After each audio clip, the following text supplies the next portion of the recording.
Hey everyone, Mr. Hauk here. In today's video, we're going to be going over the Conic section of the PreCal Performance Final exam review for the Spring 2021 Performance Final. So the way that this is going to work is I'm going to be going over the Conic section.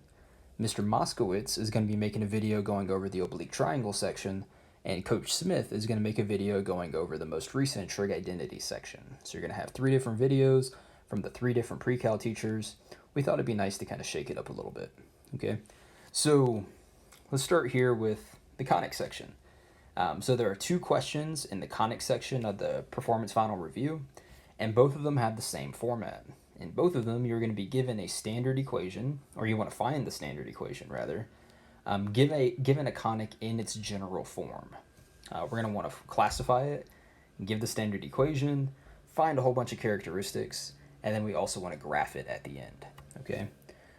One thing that I have available to me, and that you should definitely have available to you, especially when you take the performance final, is the Unit 4 Conics reference sheet. This shows you that flowchart that helps you classify conics. It's got all the notes and the information and the formulas for the different types of conic sections, as well as some helpful and important notes. Okay, great resource. Make sure you have it available to you when you're taking the performance final. So let's start here with this first one.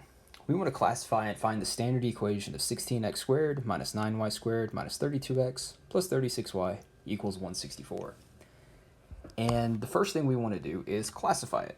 So looking at our general form here, well, if we go to our reference sheet, that very first page on the reference sheet, the flowchart, tells you how to classify conics when they're given in general form. So notice that we're going to let A represent the coefficient of x squared, and B is going to represent the coefficient of y squared. So if we're looking here, zoom in, A is going to be 16, and B is going to be -9. Now let's jump over to our flowchart and figure out what kind of conic this is. All right, so first off, is either A or B equal to 0? No. So we move down. Is A equal to B? No, 16 is not equal to -9. We move down. Do A and B have the same sign? Nope. A is 16, which is positive. B is -9, obviously negative. So that means we have a hyperbola on our hands. So we have classified it as a hyperbola. Pretty easy. Another easy way to classify it, if you don't want to do that, is to just graph it in either a TI-84 graphing calculator or in Desmos and see what it looks like. We know hyperbolas have that very iconic, like 2-sided shape, either horizontally or vertically. So very easy to tell if you have a hyperbola. All right, next, we want to find the standard equation, and we've been given the general form equation. So let's go ahead and write down the general form equation, and we're going to have to use completing the square to convert it to standard form to get the standard equation. So we have 16x squared minus 9y squared. And by the way, you're probably going to want to do this on another sheet of paper. I can zoom in and out, so I got plenty of space here to work with. But on the actual paper, unless you write pretty small, probably not going to have enough space to do all the work that you're going to need. All right, so there's our general form equation. We're going to have to do completing the square. So what we're going to want to do is we're going to want to group the x variables and the y variables together, starting with the variable that has a positive square term. So x squared is positive, y squared is negative. I'm going to start with x squared and group the x's, then group the y's together. So grouping the x's, I get 16x squared minus 32x. Now grouping the y's, minus 9y squared plus 36y. And we keep the constant over here by itself on the right side of the equation. Next, between the x's and the y's individually, let's go ahead and factor what we can. So looking at the x's, 16x squared minus 32x, I can factor 16 out. I'll be left with x squared minus 2x. Over here with the y's, -9y squared plus 36y, I'm going to factor out a -9. Very important we factor the minus sign with it. So that's going to give me y squared, and when you factor a -9 out of a positive 36y, you're going to get a -4y. Also, it's a good idea to go ahead and check your work at this point. Notice that since we're factoring out a -9, if we go through and distribute, -9 times y squared, -9y squared, -9 times -4y is a positive 36y. We want to make sure that we don't have any negative mistakes here, okay? So now really the completing the square process. With completing the square, let's take a look at these pieces in the parentheses. Notice I'm putting these little blanks because what I want to do is I want to find numbers right there. They're going to complete the square. And the way that we do that, remember, is we take this middle term, we cut it in half, and we square it.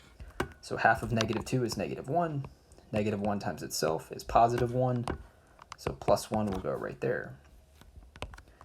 Right here. Well, half of -4, that's going to be -2. Square it, so multiply it times itself. -2 times -2, that's going to give us a +4. So this will be a +4. Now this is an equation. We have an equal sign. And we can't just randomly, throw these pieces in on the left side without compensating and balancing the equation over here on the right side. So how do we balance this +1 that's being multiplied by a 16?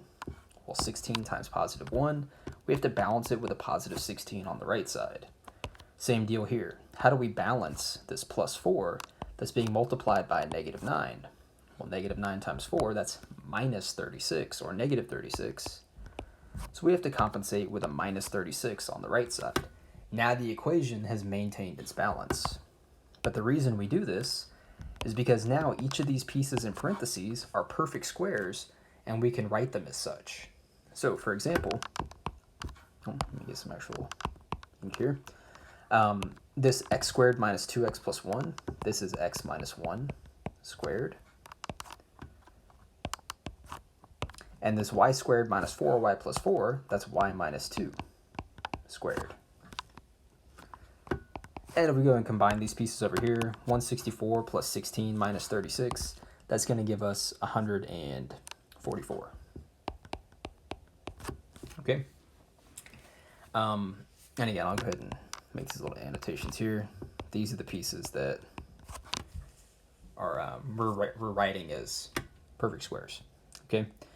Now with conics, specifically hyperbolas and ellipses, that constant on the right side, you want to go ahead and turn it into a 1. So let's go ahead and divide everything by 144. And again, because it's an equation, we're going to maintain the balance, divide everything by 144. 16 over 144, if we simplify that, that's going to give us x minus 1 squared over 9. The 9 over 144, that's 1 over 16, so this will be y minus 2 squared over 16. And of course, 144 over itself is going to be 1. And this is our standard form equation, our standard equation.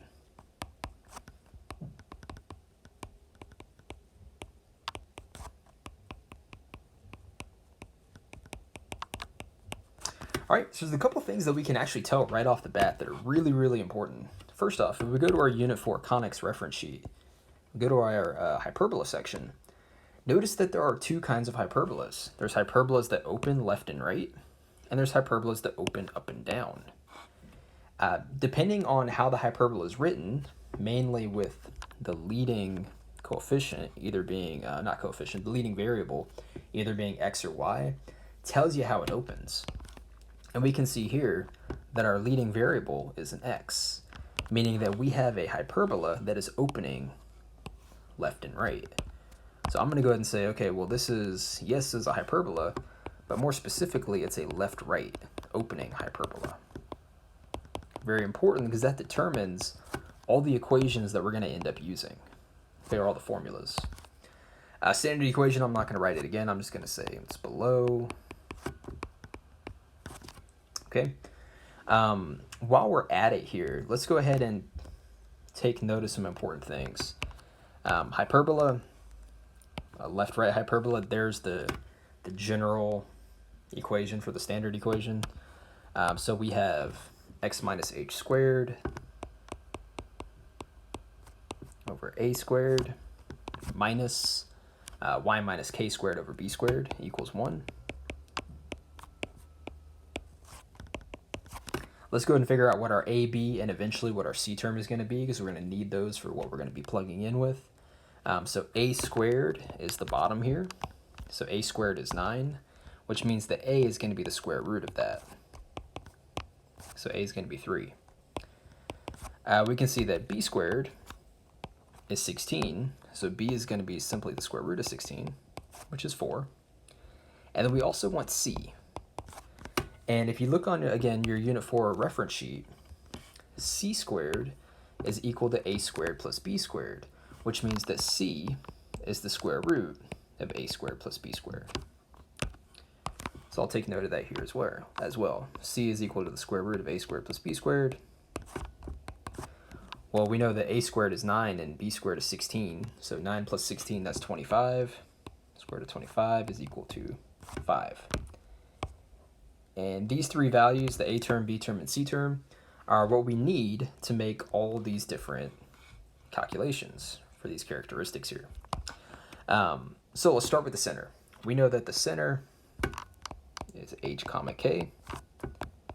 And if we're looking here, here's H, positive 1. Here's K, positive 2. Remember that with conics, we changed this sign in the middle for the center for both of those. So minus minus means that our center is 1 comma 2. And again, it's easy, not easy, I guess, but students occasionally make this small mistake. Really make sure that the x coordinate of the center goes with the x variable, and the y coordinate of the center goes with the y variable. So the center is 1, 2.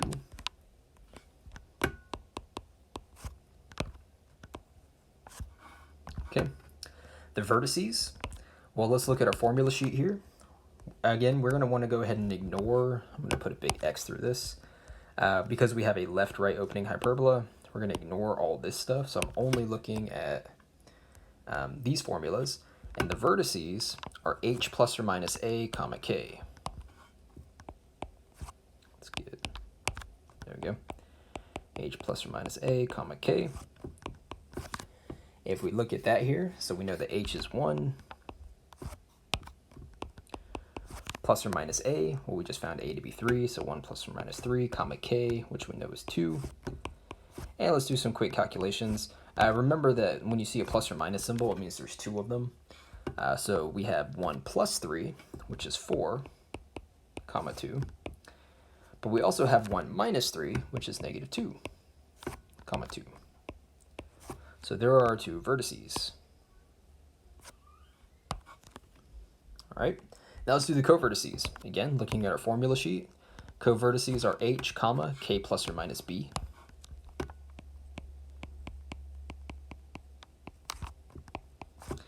We already know H to be 1. We know K to be 2. And we already found B is 4. So 1 comma 2 plus or minus 4. Doing our calculations here, again, that plus or minus sign means there's 2 covertices. We're going to have 1 comma 2 plus 4 is 6. And 1 comma 2 minus 4 is negative 2. So 1, 6, and 1, negative 2. All right, next, the foci, the 2 focus points. Again, formula sheet, foci are H plus or minus C, comma K.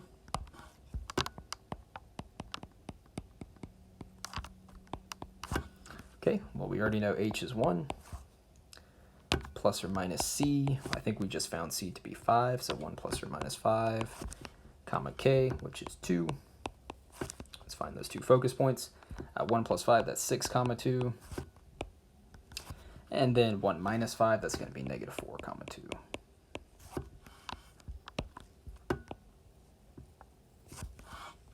All right, the eccentricity. Eccentricity, represented by lowercase e, is C divided by A.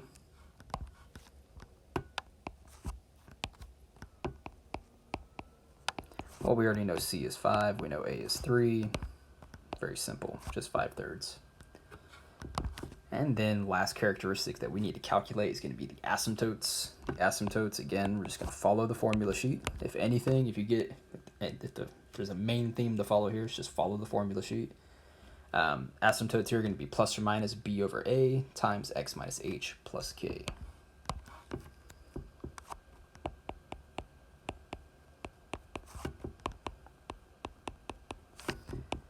And one thing about the asymptotes, you don't need to sit here and distribute the plus or minus b over a.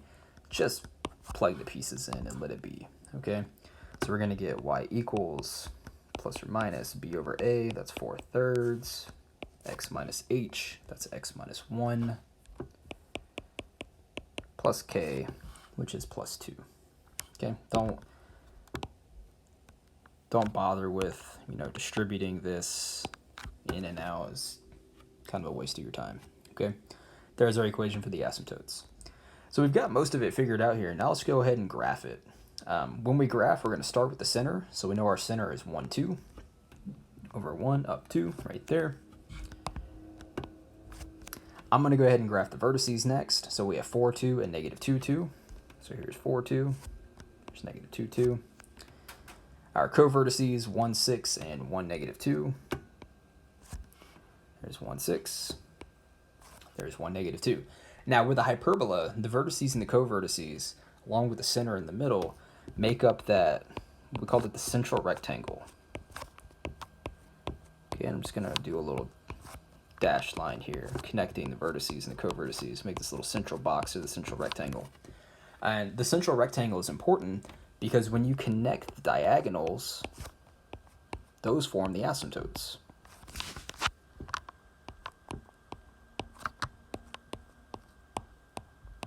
Okay, let's go ahead and, just for completion's sake, let's also go ahead and graph the foci.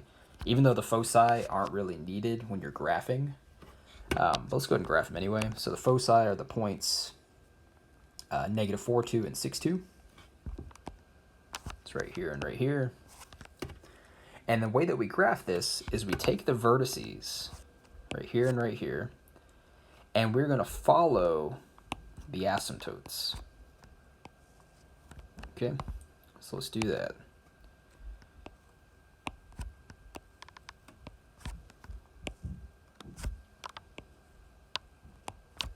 And there's a hyperbola. The blue line there, the blue lines are the actual hyperbola curves themselves. Okay, so hopefully that kind of jogged a lot of your memory, reminded you how to handle these things. What I would encourage you to do is pause the video at this point and try the next Conics review problem. I'm not going to work it from scratch. The video would be a little too long if I did that. So I already have all the work right below it here. Again, I'd encourage you to pause it, try it out for yourself, and then unpause it here in just a second once you're done with it. Okay? But let's review the second Conics problem. So here in the second Conics problem, we want to classify and find the standard equation of x squared plus 9y squared minus 2x plus 72y equals negative 109. So classifying again, let's look at our a and our b term. A is the coefficient of x squared, which is 1. 9 is the coefficient of y squared. And if we look at our little flow chart, we'll notice that neither are 0, so it's not a parabola. They're not equal to each other, but they do have the same sign. They are both, in this case, they're both positive. So we have an ellipse. For the standard equation, again, let's go through and use completing the square. So here's our general form equation. Went ahead and grouped the x's and y's together. So x squared minus 2x, 9y squared plus 72y. We've got our constant on the right side, which is good. And then we do our completing the square steps. The x squared minus 2x. If you take the negative 2 here in the middle, cut it in half, you get negative 1. Negative 1 times itself gives you a positive 1. Over here, I went ahead and factored the 9 because 9 and 72 have a common factor of 9. You get y squared plus 8y, and then half of 8, that middle term is 4. 4 times 4 gives you 16, so that's our little missing piece here. Over here, the plus 1, it's not really multiplying by anything, so we can balance it by adding the 1. Over here, this plus 16 is getting multiplied by the 9, so 9 times 16 is 144. Doing the actual perfect squares part, x squared minus 2x plus 1 is x minus 1 squared. Y squared plus 8y plus 16 is y plus 4 squared, with that little 9 on the outside carrying down. And then combining all this stuff on the right over here, you get 36. Again, with an ellipse, just like with a hyperbola, you want the right side, the constant, to be a 1, so we divide everything by 36.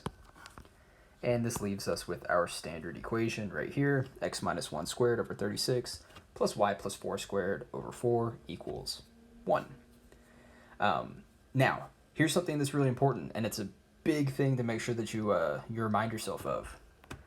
When you look at the formulas, ellipses and hyperbolas behave differently. With an ellipse, A is always bigger than B. So I looked at this piece here, and for an ellipse, typically we pretty much always put the X on the left. But because the 36 is the bigger number under the X, that means A squared is going to be 36, and B squared is going to be 4. With hyperbolas, A is not always bigger than B. A, however, is always on the left. Okay, that's really important to take note of. That's why we're able to say, okay, this was A squared, this was B squared, because 9 was on the left, 16 was on the right. For ellipses here, in the second example, not always going to work that way. Let's just for example's sake say that the 4 was here and the 36 was here. Well, then the way that it would have worked is this would have been B squared and this would have been A squared. And that's completely a different kind of a problem, because that tells you the kind of ellipse you're dealing with. Notice that a horizontal ellipse has the bigger denominator on the left. So I can tell, 36 is obviously bigger than 4. I can tell that not only is this an ellipse, but it's a horizontal ellipse, which is important to make sure we know, because that determines the kind of equations we're going to be dealing with. Okay, so moving through here, once we have our standard equation, good idea to go ahead and calculate A, B, and C. So A is going to be the square root of the bigger denominator for an ellipse. That's going to be 6. B is the square root of the smaller denominator, square root of 4, which is going to be 2. And for an ellipse, calculating C is slightly different. Notice that for an ellipse, C squared is A squared minus B squared. So C is the square root of A squared minus B squared, not A squared plus B squared. So another small but important difference between ellipses and hyperbolas. So there's our C, square root of A squared minus B squared. You end up getting 32. And the square root of 32, when you look at 32, that's 16 times 2. And we know 16 is a perfect square, so that's 4 square root of 2. Okay. So there's our A, B, and C term, and that's what we use in all of our calculations. Our center, of course, is H comma K. Remember once more to change these signs. So this becomes a positive 1. This becomes a negative 4 when we talk about the center. 1, negative 4. The vertices, if you look at your formulas, we are dealing with a horizontal ellipse, so we want to ignore all of this stuff over here. Horizontal ellipse, the vertices are H plus or minus A comma K. That's why I have right here. You plug in your numbers, your A with the H and K, you get 7, negative 4, and 5, negative 4. Your covertices, if you follow the formulas, are H comma K plus or minus B, which give you these 2 points right here, 1, negative 2, and 1, negative 6. Your foci, the 2 focus points, are H plus or minus C comma K, which gives you these 2 points right here. Notice I'm not bothering to separate them into 2 different points. You can if you want to. I'm going to leave it right there with the plus or minus symbol. The eccentricity, C over A, just like with a hyperbola. And that's going to give us 4 squared of 2 over 6, which is not simplified, because 4 and 6 can both be reduced by 2. So the simplified version of the eccentricity is 2 root 2 over 3. Ellipses don't have hyperbolas, so NA, not applicable. And then, of course, our graph, which is pretty easy for ellipses. You start with the center, 1, negative 4. Then you go through and graph the vertices. Vertices will always be on the long axis. And then you go through and you graph your covertices. Again, you don't need to graph the foci. It's not important on a graph, at least. And that's the graph of this ellipse. Okay. So hopefully this jogged your memory on how to handle conics. Remember that even though, here on the review, it's a hyperbola and an ellipse, anything that we've done in conics is fair game for the performance final. But you can expect questions on your performance final like this, where you have a general form equation, and you got to break it down, classify it, give the standard equation, give all the characteristics, and graph it. Okay? Just make sure that you're familiar. You go and refamiliarize yourselves, not just with ellipses and hyperbolas. Also look at parabolas. Also go back and look at circles. Just make sure that you're you're refreshed on all those things.